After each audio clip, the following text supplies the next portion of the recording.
The word of the day is relationships. For many years, one of my grandmothers would always shop at this same little country store.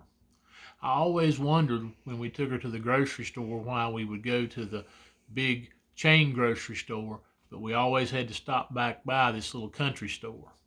She always went in and got a few things, but most of the things she could have gotten at the big store, and I always wondered, why didn't she just get it all at one store? Then I heard this story. When my grandfather was farming, raising cotton, the boll weevil came through one year and wiped out his cotton crop. He went over to the man that owned this store and told him, he said, I can't pay you right now. He said, but I will when I get the money. The man looked at him and said, you hadn't gotten the bill, have you? My grandfather said, no. He said, well, I know you'll pay me when you get the money.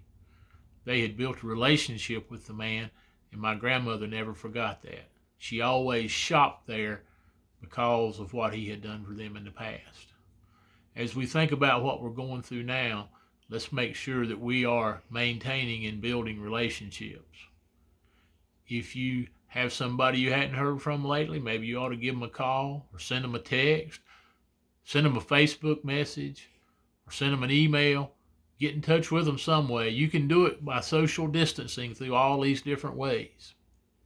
Let's don't forget about all the people who are out there working, especially the people like the nurses and the first responders and the firemen and the law officers who have to be out there doing their job every day. And then there's the people who are in stores like grocery stores and retail stores that are still open.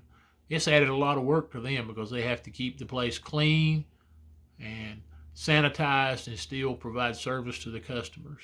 And then we've got all these people who are providing takeout food. Don't forget these folks. If you've got a relationship with these folks, continue to work on it and build it. If you don't have, maybe it's time to start. Have a great day and build those relationships.